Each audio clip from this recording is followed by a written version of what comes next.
If a host at an Airbnb in New Orleans gives you a warning, listen to it. We'll call her Kate. Kate was staying in town for a business meeting, so she said she was staying at this cute little Airbnb down around the French Quarter.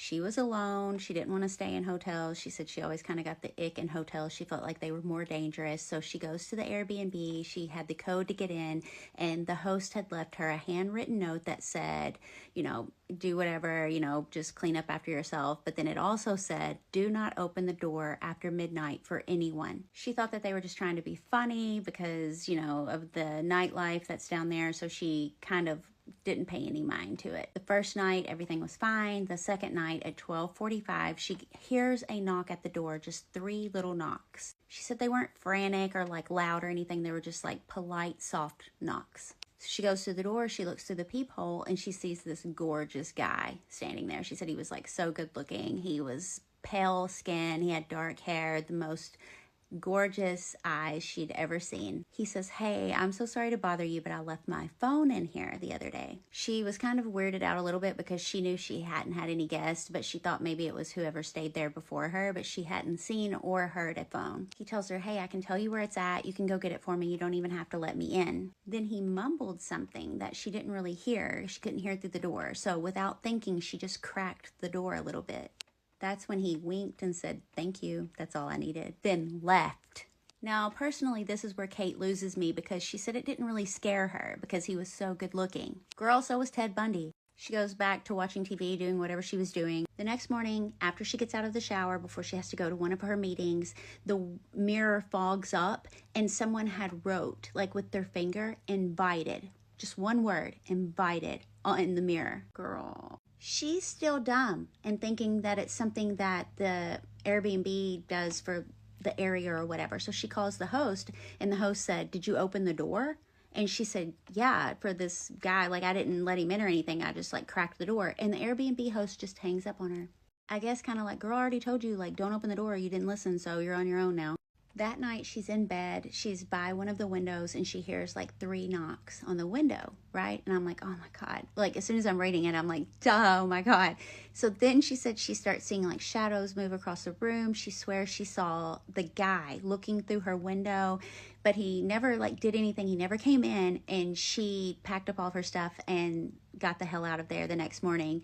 But she said still to this day, like she will randomly at the same time as that occurrence happened, she'll hear 3 soft knocks, but there'll be no one there. And I'm like, he's there, girl, he's there. Have you ever met a vampire? Because clearly that's what she just met. Have you seen that video where that woman says that her mom's like knocking at the door, but it's like, "Open the door for mommy."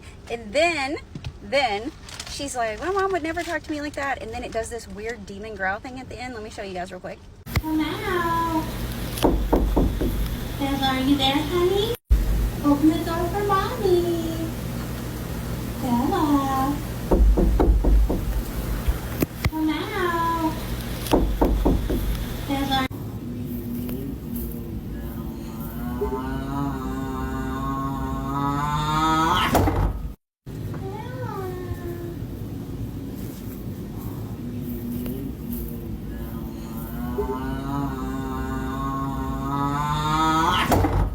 Do I think this is a mimic? That's what everybody keeps saying. No. If this is for real, that's not a mimic. That's something so much worse. So much worse. There's no way I would open that door. And this video scared me. Not gonna lie. It scared me. Have you seen it? Who do you think it is? What do you think it is? What would you do? I'm not opening that door. Did you guys hear about the guy fighting for his life in Texas after he stole a package off a porch? So allegedly he had been stealing packages off this woman's porch for quite some time, so she finally had enough and put a box of black widow spiders out there. He steals the package, opens it in the car, they do what black widow spiders would do, and then he ends up in the ICU. He tells the police what happened, that he did steal the package, and they go to the woman and they ask her, "Hey, did you do this on purpose?" She said, "What? No, I would never. Those are my pets, and they like to play in the box while I'm at work. What happened?" So they tell her, and she said, "Oh my goodness, I can't believe that happened. That's so tragic." They tell her how, unfortunately, he did unalive several of the spiders. "Not my pets. I want to press charges." So now that guy has found himself fighting for his life, and now he has criminal charges finally filed against him from stealing from the lady. Were they her pets? Did she order them? Did she set this up? Was it just a bad coincidence? Moral of the story, don't steal shit that's not yours, and good for her. The Conjuring house. Have you heard about the drama that's going on with that? While I'm waiting for the rain, let's talk about it. So apparently there's this new girl that owns it, and she's crazy, allegedly. So you guys know Jason Hawes that does ghost hunters, whatever. He was telling me, via TikTok of course, I don't know him personally, he's telling me all about how this guy that worked there doesn't work there anymore, because he went into work one day and that new lady is like, hey, so I need to talk to you real quick, you're fired. He looks at her confused, like, what are you talking about? Why am I fired? I know that you've been stealing from the gift shop. You stole money. He's not a thief. He didn't steal anything. He said he could prove it because of the video cameras and the audio cameras and everything. And he's confused. He's like, I haven't stolen anything. What are you talking about? She looks at him, puts all 10 toes down and says, I know you've been stealing money. The previous owner told me you stole money from the gift shop and you've been causing psychological warfare on me. Like, what previous owner? I can't remember the dude's name, but it's the guy from the 1800s. She said that a ghost told her that he was stealing. He thought she was kidding at first, totally confused. He said, I didn't steal anything. Check the camera. She's like, I don't need to. He told me you were stealing. I believe him, so get out. So then I went and watched that guy's video, and he goes on to tell about how she owes him $9,000 that she hasn't paid him yet. She screwed him all the way around and back up again because she didn't sign him up for some app that he was supposed to get paid for, but now he can't prove that he was working full-time, even though she hired him as full-time, and he is missing 5 checks. So when he messages her about that, and he's like, hey, you gonna give me my 5 checks? And she's like, tough shit, dude. The ghost said you stole, I'm not paying you. But the problem is this woman is apparently like really wealthy. She owns 2 companies. She's also an attorney. He said she wasn't a practicing attorney, but she was an attorney. So this guy is older. He has like a GoFundMe and all of that, which I'm shopping now. When I get home, I can find all of that out and make another video. But what the hell? What is going on at the Conjuring house? All right, I'm kind of freaking out a little bit. I am cleaning. Ignore this, my Band-Aid wouldn't stay on, so I taped it. But in the middle of cleaning, I hear like a door shut, and I'm whispering because I'm kind of weirded out. Louie's in the living room by himself, but I hear this door slam, and then I swear I thought I heard like me say like hello or hey or something. So I'm trying to wait and see if it does it again, because I'm a nervous laugher, so.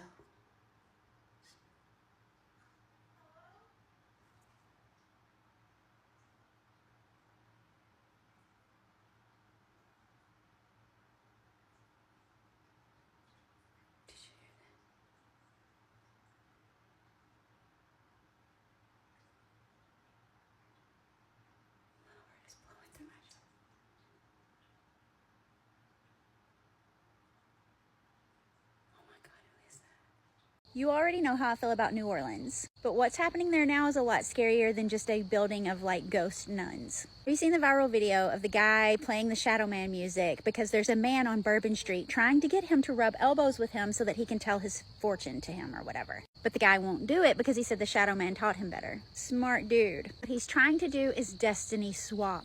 Apparently there are these people that can sense when someone comes by that has like a light energy, meaning that they know that whatever they've got is something good, whether it's like wealth or the ability to be like a psychic or something like that, and they seek them out and they try to get them to bump elbows so that they can swap their destinies, meaning he gets whatever you got and you end up with him. But why the elbow? Why doesn't he just like touch him on the shoulder or something? Because in voodoo and in like all kinds of like history way back, they believe that the elbow is like a hinge. Your elbow switches directions and changes where things can go, and it changes up easily. It's like a hinge of fate, and a quick bump of that can change their destiny and yours. And it's never a good thing when they ask you to do it. They always want what you have. Effects of these are slow acting. You'll start feeling like things aren't going your way anymore, like everything's bad, everything's out to get you. You might start feeling unwell for no reason. You get a cold you just can't shake.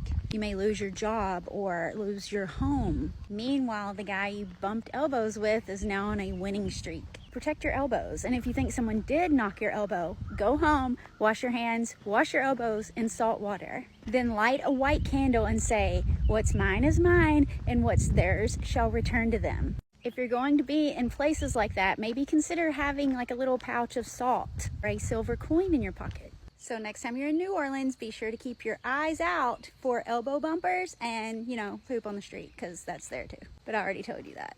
The lead are eating mermaids, and I know what they taste like. You've probably seen the viral mermaid eating videos, but have you seen mine? Because mine's the original one. For some reason, it's not on the For You page, but I did get another email from someone that went to the party. They actually paid to go to the party, and they told me what they taste like. Let's read that email, shall we? We're going to call him Jonah because I think that's funny. As in Jonah and the whale, you know, and all of that. Jonah said, I had spent my life chasing the rare, the forbidden, the experiences that others whispered about but never dared to pursue. I had sipped snake venom-infused whiskey in Japan, dined on endangered delicacies in hidden European supper clubs, and even paid an absurd amount to eat a meal cooked on lava in Iceland. When he heard about the mermaid parties, he was down to go, and he said that he paid $50,000 for his ticket. He wasn't told about the location until the day of the party, that a black limo came and picked him up, took him to the party. He said the host was in a white suit wearing a mask, like a masquerade mask, and said, welcome. Tonight you will partake in a dish once served for the kings of lost civilizations, a delicacy that vanished from history until now. Now here's what he said it looked like. Their torsos were eerily human, slender arms, delicate collarbones, pale faces, frozen in serene stillness. But from the waist down, their bodies shimmered with blue-green scales ending in powerful tails. Below their ribs had been with precision, revealing rich marbled meat beneath. A server placed a dish in front of Jonas, thinly sliced filet, lightly seared, resting in a golden broth infused with herbs he didn't recognize. The aroma was intoxicating, sweet, briny, complex. The flavor was exquisite. It was unlike anything he had ever known, sweet like scallops, rich like Wagyu beef, with a depth of umami that seemed to awaken something deep in his senses. It was as if he were tasting the ocean itself, not just its bounty, but its soul. That's his words, not mine. He then said, a warmth spread through my body, my heartbeat slowed, my breath deepened. Around me, the other guests had closed their eyes, their faces soft with pleasure. A sound, and then he describes it as no, not a sound, but a feeling, a low, resonant hum, a vibration in my bones, in my blood. That his mind was filled with visions of deep blue waters, endless and calm, filled with whispers, not words, but emotions, memories, as if the sea itself had opened to him, revealing its secrets. He felt it, the pull, the connection. They were all enjoying it. The host raised a glass and said, to those who dine beyond the edge of the world, said 10 out of 10 would recommend, and he would do it again. I was a freshman in college when I figured out the ghosts in my house weren't the only ghosts that I could see. I went to college on a dance team scholarship, and where we had so many practices and games and stuff, I wasn't able to go home every weekend. In fact, I wasn't able to go home for like the first 2 or 3 months.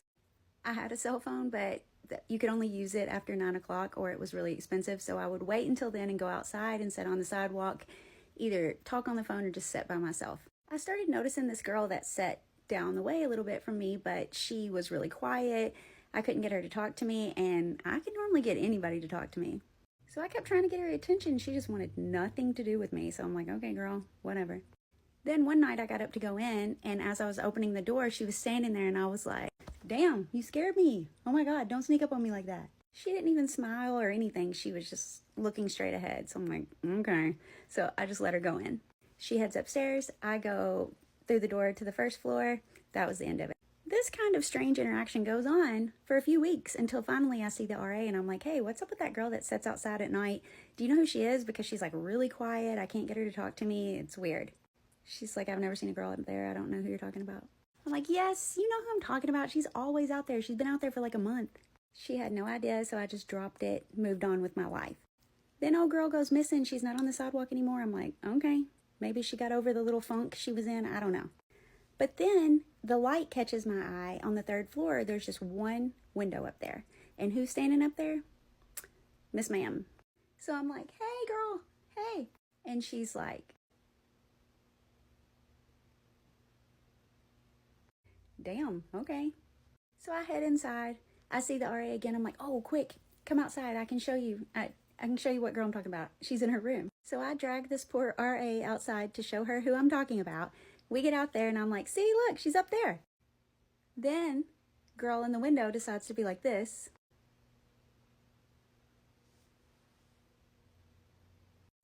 Meanwhile, I'm down there like, hey, come down here. Come on down here. I look over and my RA is going. The RA is like, stop. No one's in there. Yes, she is. She's standing right there. Look, see? She's right there. Tiffany, no. That floor's been closed off since that girl 10 years ago. Herself up there. She did what now? Yeah, and the parents sued the school because they said the reason why she did it is because she was so isolated and no one ever acknowledged her or talked to her. I've been talking to her for like a month and a half.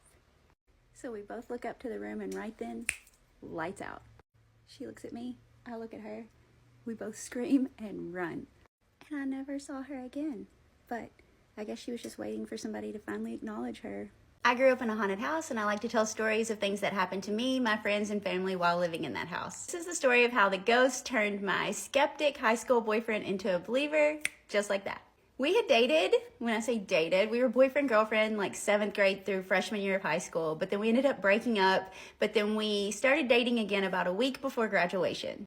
He knew all of the stories about the ghosts in my house, but he didn't believe any of them until one day he had no choice. Came over, we were gonna go on a date. I was still finishing getting ready, like curling my hair or whatever, so he decided to sit down on my bed and call the movie theater to see what movies were playing and what times. Yes, that was a thing back then. So while that's happening, we see my mom walk by my bedroom door with the laundry basket headed downstairs to the washer and dryer. So we finally agree on a movie, and then we realize we have about 35 minutes before it starts, and I lived 30 minutes from the movie theater, so we had no time to waste. So I tell him I'm gonna step to the stairs and yell down to my mom that we're leaving so we can just go ahead and run out the door. Mom, we gotta go, the movie starts in like 35 minutes. I've gotta leave right now, can you hear me? We see her shadow moving around downstairs. I've shown photos before of my house, but you went down the stairs and then you made a sharp curve around the corner to where the washer and dryer was at. So there was light back there that would cast a shadow if anyone was standing down there. So she's down there moving, but she's not saying anything, and I don't have any time to play around. So I start to make my way halfway down the stairs, and the whole time I'm like, Mom, answer me, we've got to go. So I'm halfway down the stairs. He's standing at the top of the stairs holding the basement door open, and he says, hey, we're heading out. Like maybe she could hear his deeper voice better. Now, as soon as he says that, the intercom in the kitchen goes off from my dad's shop that was about 100 yards behind the house. So the way that worked is there was an intercom at the shop, an intercom at the house, and then you would push a button and it would be like to alert whoever. So we both hear that go off, and I look up to the stairs and I see him like this. So I turn around and I'm like, was that the intercom? Before he can even answer me, we hear my mom over the intercom. She said, hey, before you guys leave, make sure you let me know. I'm down here at the shop. So who's in the basement? So I look up to him and he's standing there like this, holding the door frame, like frozen. And he's looking to the kitchen because he just heard my mom. And I ask him, was that Mom? And he turns, he's like, wait, if that's Mom at the shop, then who's down here? So he's like frozen in fear with like a death grip on the door frame. And he's looking at me and he goes, it's not your mom. It's not your mom. So I'm still confused. So I look back at him and I'm like, what? And now he's frantic. He's at the top of the stairs going, come on, it's not your mom. Come up here now. Come on. I start backing up the stairs, right? I'm holding on to the hand railing, just slowly backing up. And I'm not facing him now. I'm facing whatever's downstairs. And I just hear him going, come on. The whole time, the shadow's moving, still moving. It's clearly a person moving. So then the scary part, I think this might be the part that pushed him over the edge. We had those accordion style doors, so like you pushed it open, it would lock, and you had to pull it pretty hard to like make it, go back flat again. I just kept it pushed open because by the time you came around the corner, you had clothes, like a basket of clothes in your hands. You didn't want to have to open it, so we just kept it open. So then it, wham, slammed shut real quick. So I'm backing up like really fast, like going back up the thing. He reaches down and gets me under my armpits, pulls me up, and then slams the door. We broke up about 6 months after that. Now, do I blame her for it? Nah. This photo seems like a lovely photo of a grandmother and her granddaughter while in Alaska until you zoom in and you see something peculiar. This photo was taken in 1982 and was sent in by Lori of her mother-in-law and her niece, and what appears to be another little tiny person in between them. Right here, it even looks like the tiny person is holding on to her leg. Now, yes, this is a grainy photo. This photo was taken in 1982. It wasn't taken by a fancy cell phone or anything like that, so this is what we have. Supposedly, the niece had been talking about her little friend the whole time. She could see him, no one else could. She knew that he was in the photo, so when they got the photo back, she was excited to show them that her little friend that she was talking about was there the whole time. So I was curious if there were any kind of little people stories from Alaska or anything like that. So I did some research and I found out about this. I'm not even going to try to say it. I couldn't find anywhere online how to properly pronounce it, so I don't want to mess it up. But this is what they are referred to as. The story goes that they hide underground and they're mischievous. They like to get into things and cause trouble, but they will make friends with little kids. But they also like to take little kids. There is one story that I found of a little boy that was taken. They just kind of like messed with him and just did a bunch of mischievous, kind of mean things to him, but then brought him back. There's also a story of two hunters that were out hunting for caribou, and they saw across the way on a ridge a caribou get taken down by these four little people. They said that they were about knee high, which is about how tall this is. They saw them pick up the caribou and move it, which they said would be impossible, so they waited until they were finished doing what they were doing, and they went over there, and they couldn't even find like a drop of any kind of remains to prove that the caribou was there, even though both of them had seen it. What do you think? Do you think that this family caught one of these little people on film? Because this is about the same height as what they've been reported as being. The little girl swore that the little person was there the whole time. So what do you guys think? If you like stories like this, like, share, comment, follow for more. So not only are mermaids real, but the wealthy are serving them as the main dish at their parties. I just got an email from someone that's been to one of those parties, allegedly.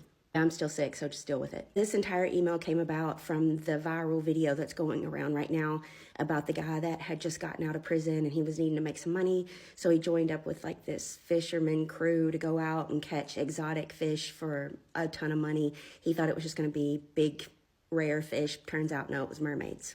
Apparently, they go out, catch these mermaids, sell them to the wealthy, and then the wealthy serve them at dinner parties. Allegedly. I open my email and I get this email from the guy asking if I'd seen that video on my For You page because he wanted to keep his story private, but he figured since it was on everyone's For You page, he might as well tell it. That he had been living out in LA for a while. He'd made quite a few connections, that he'd been running around with the elite for about 6 or 7 months when he got this invitation in the mail. It was this ivory cardstock folded up. It had like this wax seal on it, but it didn't have a stamp. It was like hand delivered. And when he opened it, it was like, congratulations, you've been invited to this elite gathering, blah, blah, blah, like all this fancy stuff. And he said it kind of read like that it was maybe going to have some kind of delicacy there that only super duper wealthy people could afford. So he was pretty excited to go. And when he got to the house, he said that he was stopped at the door. He had to sign an NDA. He had to leave his phone there, which he said was like typical for Hollywood parties. So he wasn't really thrown by that. He was ushered in, led to the dining room, and he said it was like this really long table, and on the other side of the table was just a wall of windows facing the ocean. There were about 25 people in there. He said there were some really like high noted, well-known people there, like a movie star. He said that she was really popular at the time. He said there was like this one executive, a producer.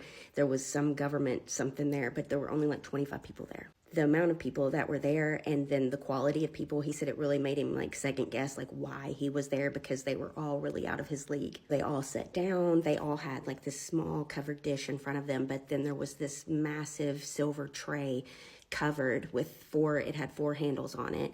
He said he couldn't figure out like what in the hell could have been it. He's just like, okay, shark or something, like what could it have been? He said it was about 5 feet long.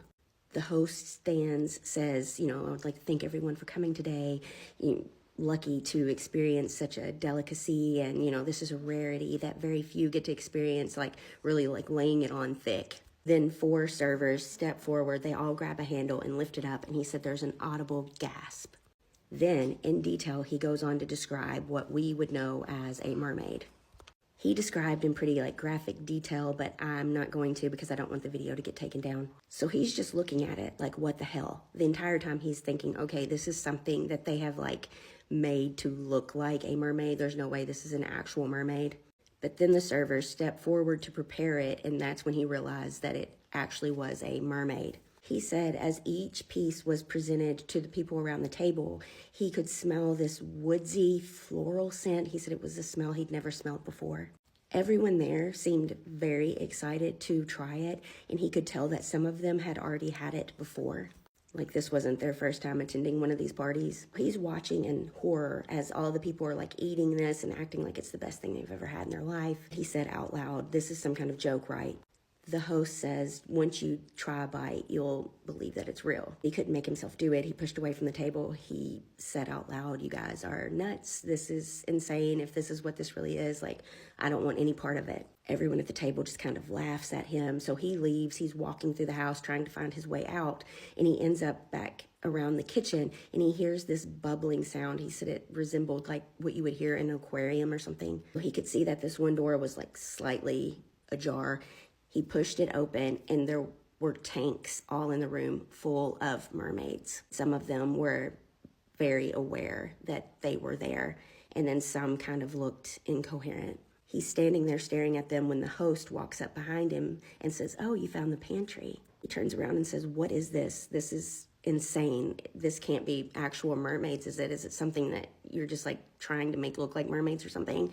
The host tells him, "Do you really think that I would have a mermaid party and not serve actual mermaids?" He was in shock. He just stared at the guy "I can't believe this is happening."